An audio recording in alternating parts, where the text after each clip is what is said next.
Retno, seorang pramugari senior Lion Air yang mengenakan seragam batik merah dengan rok high slit, seringkali menjadi pusat perhatian karena pesonanya, namun ia tetap menampilkan sikap profesional saat menyambut penumpang. Hari itu, ia harus menggantikan temannya, Hasanah, yang dirampok dan terluka parah, sehingga Retno harus menempuh jadwal kerja ganda dengan penuh keletihan.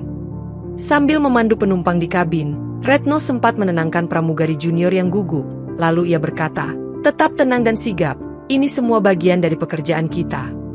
Meski tampak tegas, Retno menyimpan memori pahit tentang masa kecilnya, di mana ayahnya pernah menjadi korban tindak premanisme, sehingga ia tumbuh menjadi sosok berhati keras namun peduli pada orang lain. Setelah penerbangan berakhir, Retno menepi sejenak di ruang istirahat, mengelap keringat di dahinya, lalu menelepon Hasanah untuk memastikan kondisinya stabil.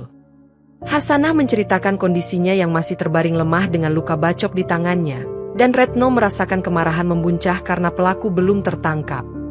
Retno meyakinkan dirinya bahwa ia akan mencari cara menolong Hasanah, meski tak ada rencana spesifik, lalu berjanji akan menjenguknya esok hari.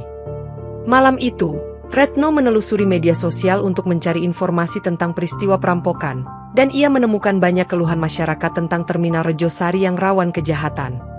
Ia mengingat kembali sosok ayahnya yang dahulu berani menegur segerombolan preman, lalu ia termenung, menyadari bahwa mungkin inilah saatnya ia menunjukkan keberanian serupa. Dengan suara pelan, Retno bergumam, "Besok aku akan datangi Hasanah, dan jika mereka berani mengganggu lagi, aku tak akan tinggal diam." Lalu ia memejamkan mata untuk beristirahat singkat. Gandes, pemimpin preman Terminal Rejosari, adalah pria berperawakan besar dengan tatapan licik, dan ia memimpin anak buahnya dalam aksi pemalakan serta perampokan di area terminal. Ia bekerja sama dengan seorang oknum polisi bernama Ibtu Sarwono, yang bersedia menutup mata dan telinga selama mendapat bagian, persenan, dari keuntungan haram itu.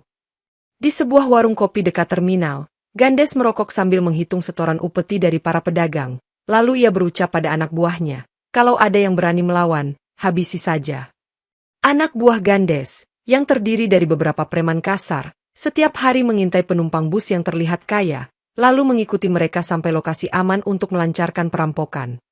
Sarwono sesekali datang ke warung tersebut, menepuk bahu Gandes sambil berbisik, "Jangan lupa jatah bulanan, bos." Lalu keduanya tertawa puas menertawakan sistem hukum yang mereka permainkan.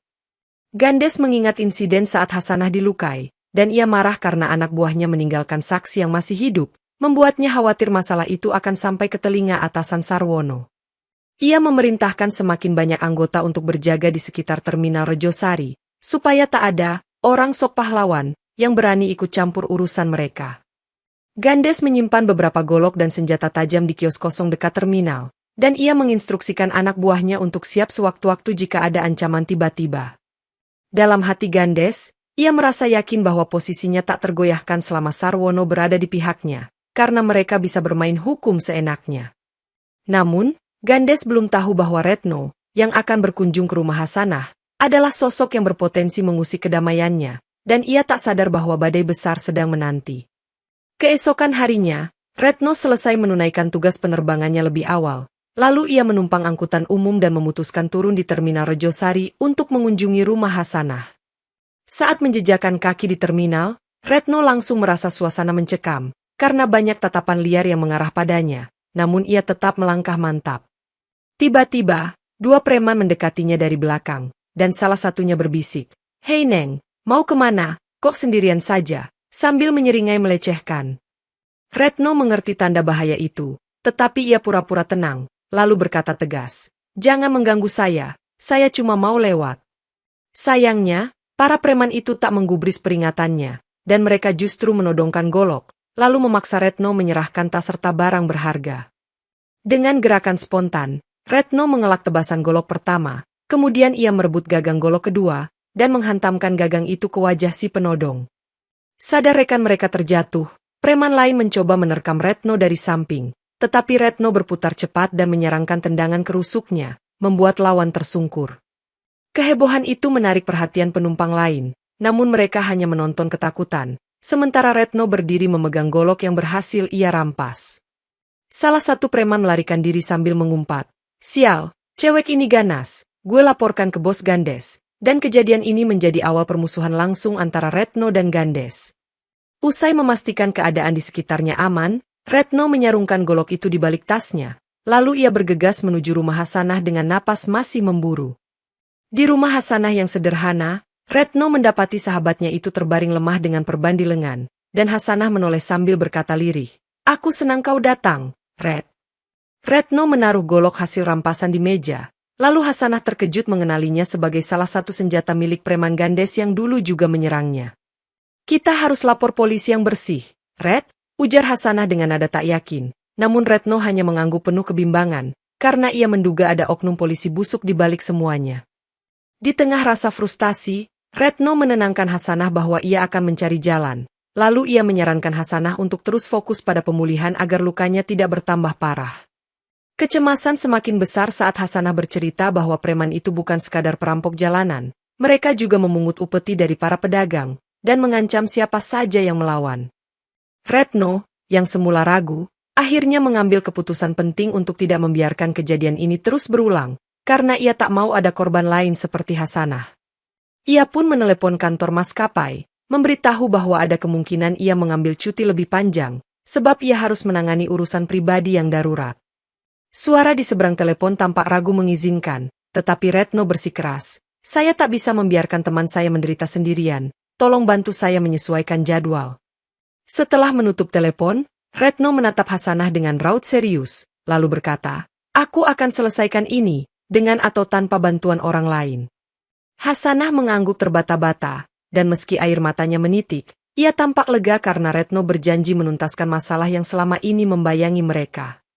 Di posko kecil milik Gandes, kabar tentang Retno yang berani melawan telah sampai, membuat Gandes mengepalkan tangan sambil membentak, "Kalian semua tak becus, biar aku sendiri yang turun tangan." Ia memerintahkan anak buahnya untuk menyisir area sekitar rumah Hasanah, supaya Retno tidak leluasa bergerak, dan jika perlu, tangkap dia hidup-hidup atau lumpuhkan selamanya.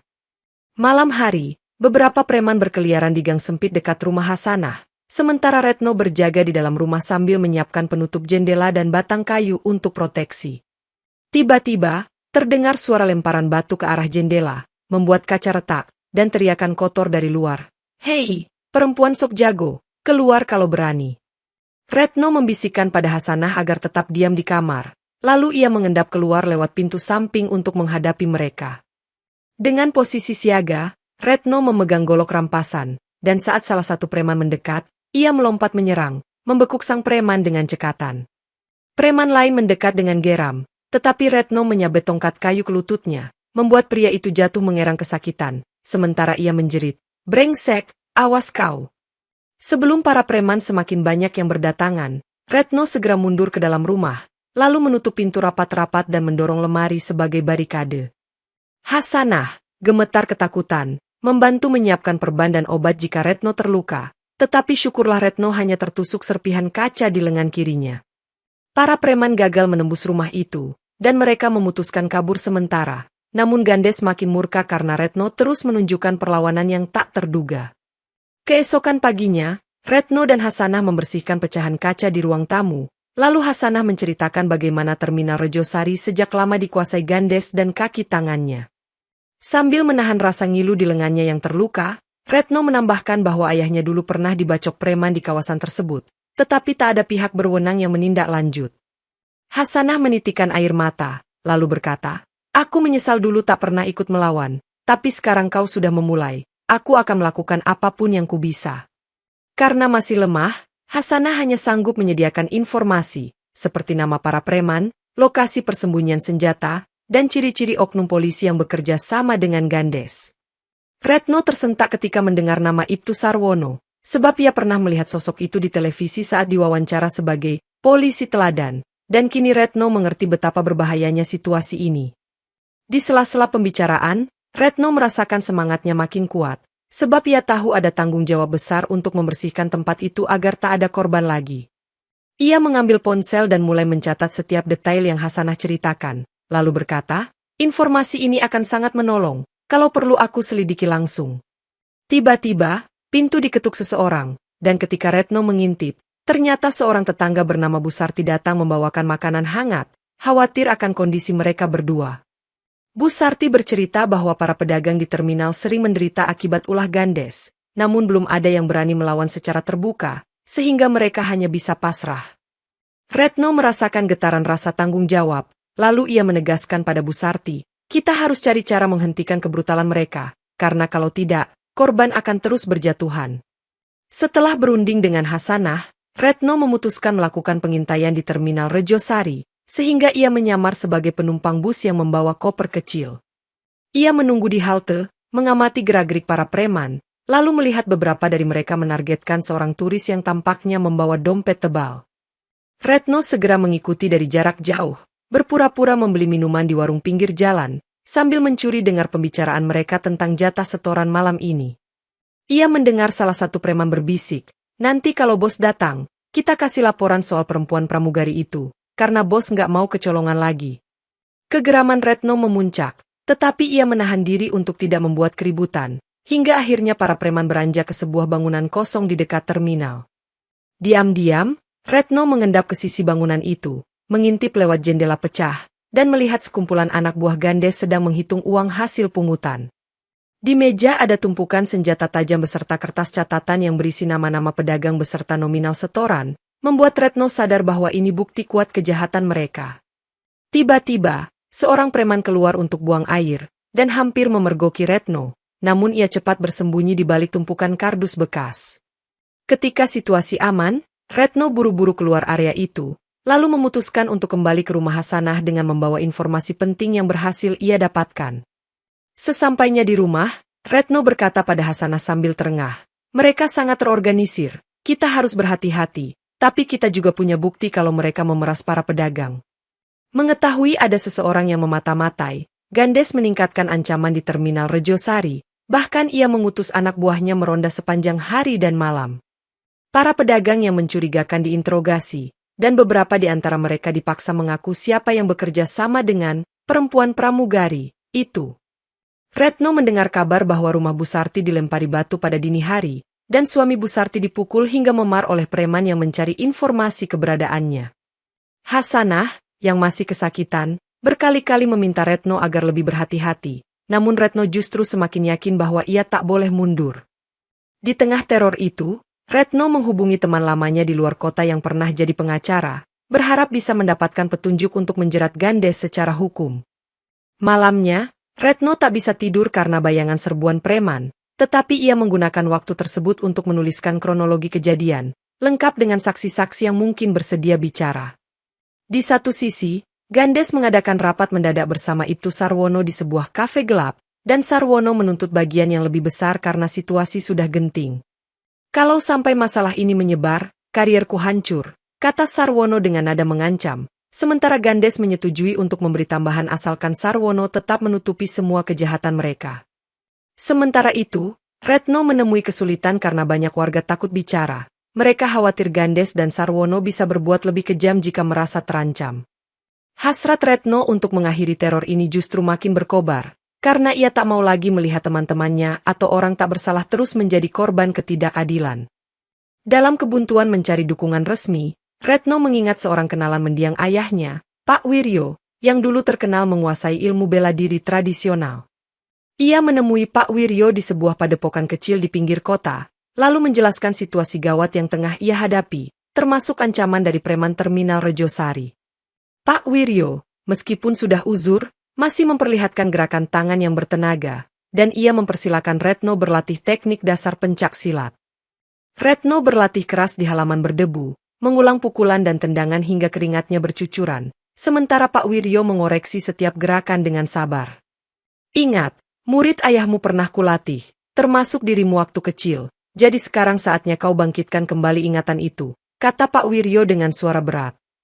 Selama latihan, Retno mengingat sekilas bayangan ayahnya saat berlatih bersamanya di masa kecil, dan perlahan ia merasakan teknik-teknik lama mulai kembali ke ototnya. Pak Wiryo menekankan bahwa kekuatan fisik saja tidak cukup, tetapi ketajaman indera dan ketenangan pikiranlah yang akan menentukan kemenangan saat genting.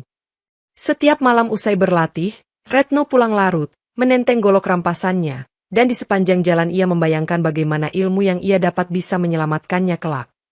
Pada akhir minggu pertama latihan, Pak Wiryo melakukan sparring ringan dengan Retno, yang kini lebih lincah dan mampu mengimbangi serangan kuda-kuda rendah sang guru.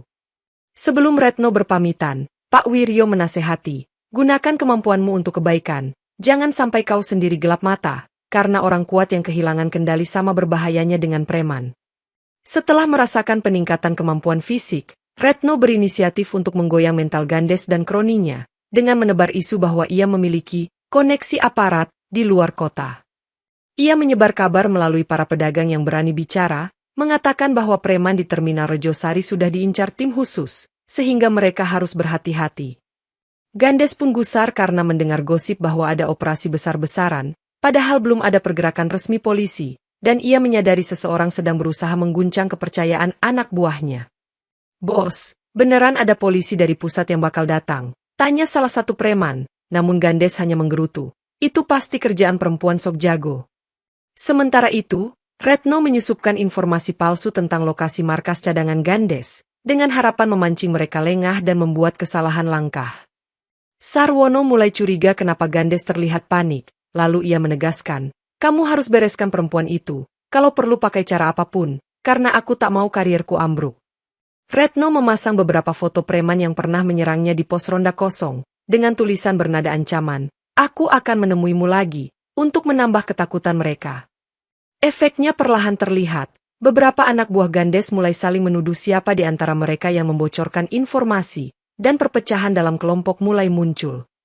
Hasanah mendengar kabar ini dari mulut pedagang yang singgah, lalu mengatakan pada Retno, "Sepertinya rencanamu berhasil," mereka makin tidak tenang. Retno menjawab sambil merapikan sarung goloknya, "Kalau mental mereka sudah hancur, kita tinggal selangkah lagi untuk menumbangkan mereka semua."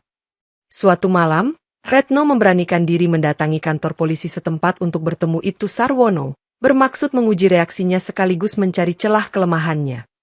Ia datang dengan alasan ingin melapor kasus perampokan, namun Sarwono yang menyambutnya di ruang depan justru memasang senyum dingin, lalu menanyakan, "Perampokan di mana, Bu?"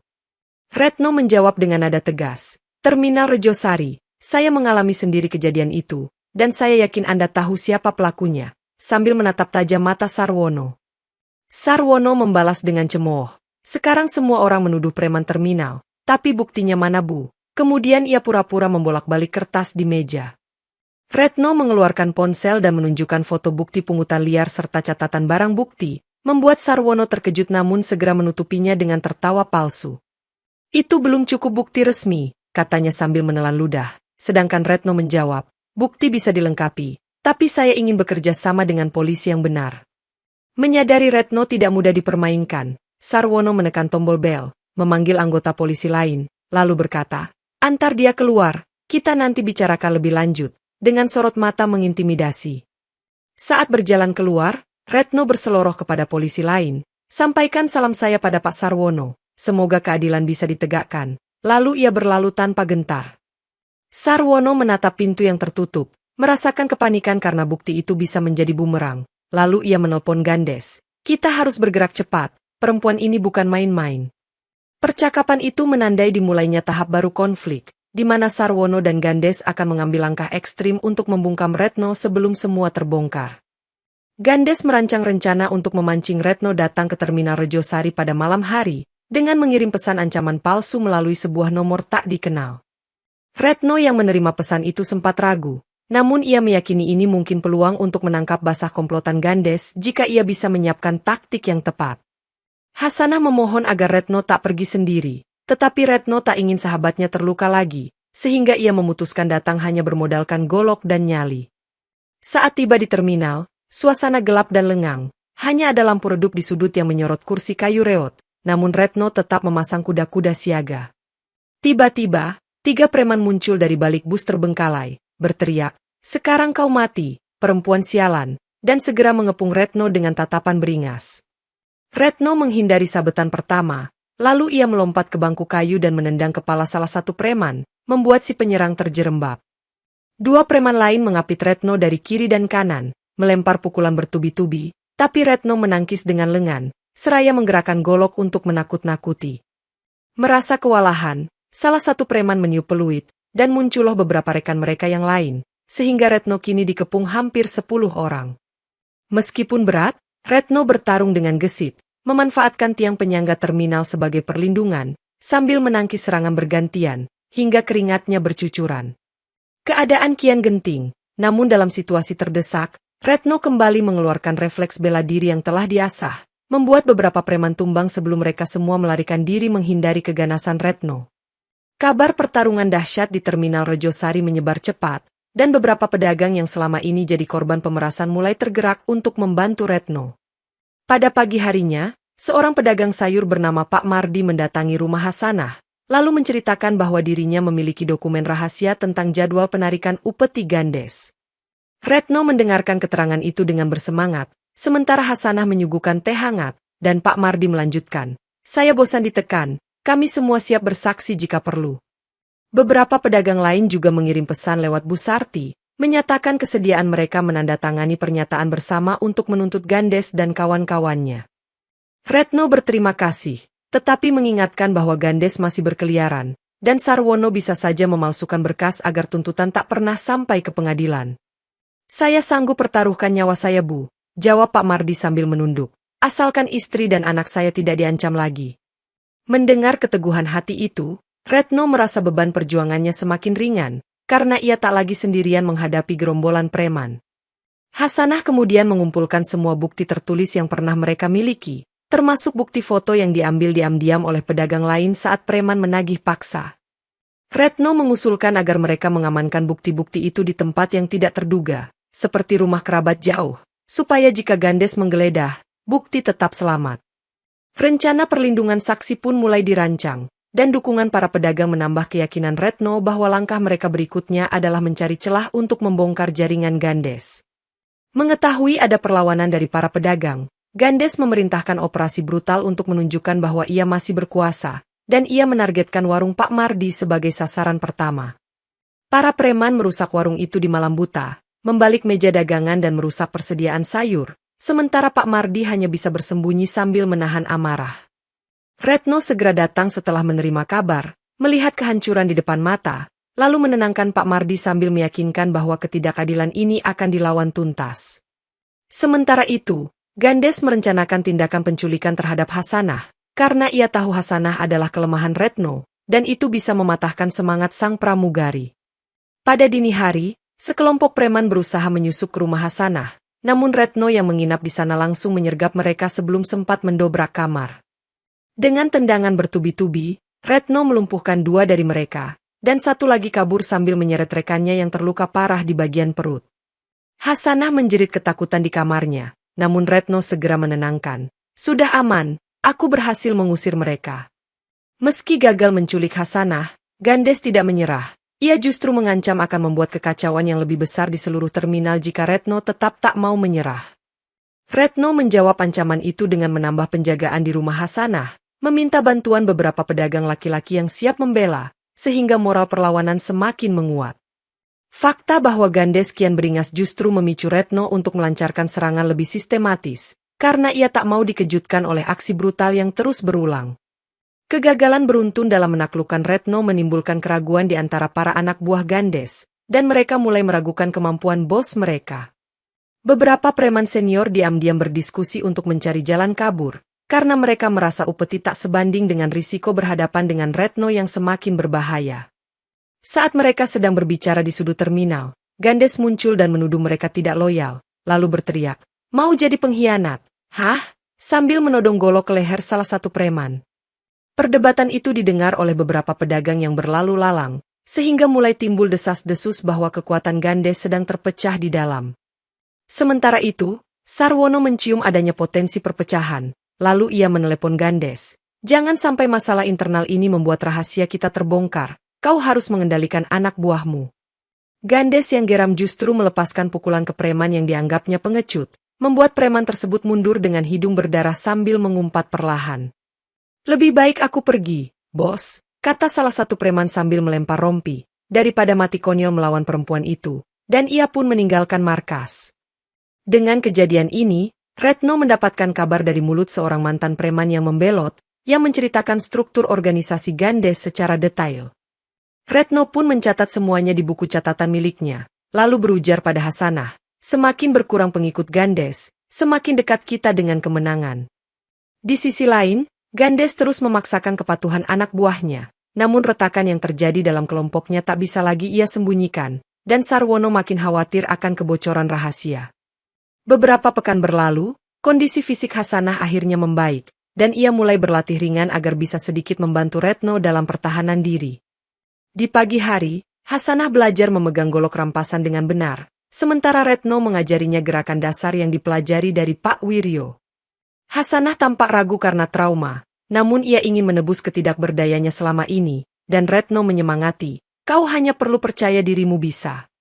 Perlahan, Hasanah mampu melakukan gerakan menangkis dan mengelak, meski tidak secepat Retno, namun itu sudah cukup untuk memberi kepercayaan diri baginya. Mendengar kabar Hasanah mulai pulih, para pedagang merasa gembira, karena mereka tahu semakin banyak orang yang siap melawan, peluang melengsarkan Gandes semakin besar. Hasrat Hasanah untuk langsung beraksi ditahan oleh Retno. "Masih ada waktu, jangan memaksakan diri, tapi kita bisa atur strategi baru." Menyadari potensi Hasanah yang kembali, Retno mengusulkan agar Hasanah ikut dalam perencanaan detail penyerangan, terutama karena Hasanah paham seluk-beluk lokasi terminal. Hasanah mengingat letak gudang senjata milik Gandes yang dulu sempat ia lihat, dan ia menunjukkan rute-rute rahasia untuk menyelinap ke sana tanpa ketahuan. Mendengar itu, Retno langsung merumuskan rencana penyergapan, sementara Hasanah bersiap memasok informasi bagi pedagang yang bersedia membantu aksi besar ini. Mereka pun resmi memulai babak baru kolaborasi, di mana Retno memimpin dari depan, sedangkan Hasanah memastikan dukungan logistik dan koordinasi dengan para saksi kunci. Malam itu, Retno dan Hasanah berkumpul bersama beberapa pedagang yang telah berlatih bela diri dasar, membahas rencana penyergapan ke markas Gandes yang berada di bangunan kosong dekat terminal. Mereka menunggu momen ketika Gandes dan sebagian besar anak buahnya sedang berkumpul untuk penarikan upeti besar, sehingga penyergapan bisa lebih efektif. Retno membagi tim menjadi dua. Satu tim menutup akses keluar bangunan, sementara tim lain masuk pelan-pelan untuk menangkap basah para preman. Setelah tengah malam, gerombolan Gandes tampak masuk bangunan itu, membawa karung-karung yang berisi hasil rampokan, diiringi cengkerama tawa penuh kesombongan. Tiba-tiba, Retno muncul di pintu utama dan berteriak, "Hentikan, kalian semua sudah terkepung," membuat suasana riuh karena para preman panik. Sebagian preman mencoba melarikan diri keluar, namun tim pedagang yang dipimpin Hasanah telah bersiap memblokir jalan, bahkan mereka berani mengacungkan golok untuk menahan para penjahat. Gandes tak mau menyerah, ia menghampiri Retno dengan golok terhunus dan mencibir, "Kali ini kau tak akan lolos, perempuan sombong."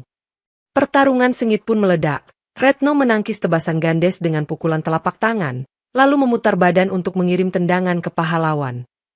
Sementara itu, beberapa preman mencoba membantu Gandes. Namun Hasanah berhasil mengalihkan perhatian mereka, bahkan ia menebas salah satu lengan preman yang hendak menusuk Retno dari belakang.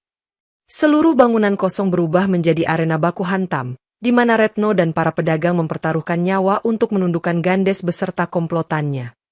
Di tengah pertempuran itu, Gandes tampak beringas, melempar kursi ke arah Retno, namun Retno menghindar dan langsung menancapkan goloknya ke bahu Gandes.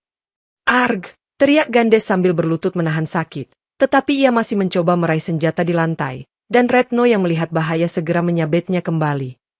Tiba-tiba, Gandes jatuh tersungkur dengan darah yang mengucur deras, dan anak buahnya menjerit ketakutan, sementara Retno terengah memeriksa denyut nadi bos preman itu. "Dia sekarat," ucap Retno pelan, lalu menatap Hasanah yang masih berdiri di sisi lainnya. "Kita panggil ambulans, jangan sampai nyawanya sia-sia." Namun, Gandes terlanjur kehabisan darah di lokasi kejadian, dan beberapa preman yang tersisa mencoba lari, meski akhirnya berhasil dicegat oleh tim pedagang yang sudah siaga. Hasanah, sambil menahan tangis, berkata pada Retno, "Aku tak pernah mengira kita akan sampai membunuh orang," dan Retno hanya menghela napas berat, merasa campuran lega dan cemas. Dengan tewasnya Gandes, posisi kepemimpinan di terminal Rejosari kosong, dan banyak anak buah Gandes kebingungan harus lari kemana. Beberapa warga yang mendengar suara perkelahian kemudian datang, lalu membantu mengamankan situasi, termasuk mengikat tangan preman yang masih pingsan. Seluruh perjuangan ini tampak menegangkan, namun Retno menyadari masalah belum selesai, karena Sarwono masih bebas dan bisa saja menutupi kejadian ini. Dalam suasana kacau itu, Retno menginstruksikan para saksi untuk bersiap membuat laporan resmi, agar kejadian malam ini bisa dicatat sebagai upaya pembelaan diri dari serangan Gandes. Keesokan harinya, Retno dihubungi seseorang yang mengaku sebagai tim investigasi internal kepolisian, yang memperoleh laporan adanya oknum polisi terlibat kasus premanisme di Terminal Rejosari. Retno pun menemui mereka di sebuah tempat netral, lalu menyerahkan seluruh bukti yang menjerat Sarwono, termasuk foto dokumen yang sempat ia dapatkan dari markas Gandes. Tim investigasi itu mengatur siasat untuk memancing Sarwono keluar, sehingga pada malam berikutnya, mereka menjadwalkan pertemuan rahasia di kafe pinggir kota. Sarwono datang dengan sikap waspada, namun Retno dan para petugas sudah bersiaga, dan ketika Sarwono menyerahkan uang suap pada orang yang disangka kaki tangannya, petugas langsung menangkap basah.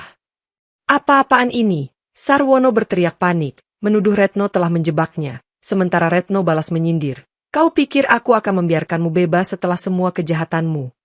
Serangkaian tuduhan atas korupsi dan kolusi dengan Gandes pun dilontarkan, dan bukti catatan transaksi keuangan memperkuat posisi tim investigasi untuk menggiring Sarwono ke mobil tahanan.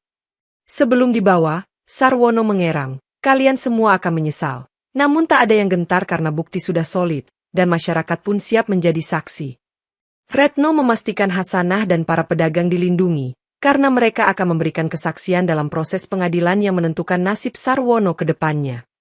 Dengan ditangkapnya Sarwono, jalur hukum pun terbuka lebar untuk menindak para preman lain yang tersisa, sehingga Terminal Rejosari akhirnya berada dalam penanganan polisi yang lebih bersih. Retno dan Hasanah saling menatap lega, menyadari bahwa perang panjang mereka hampir berakhir, meskipun bayang-bayang trauma tetap menjadi pelajaran berharga.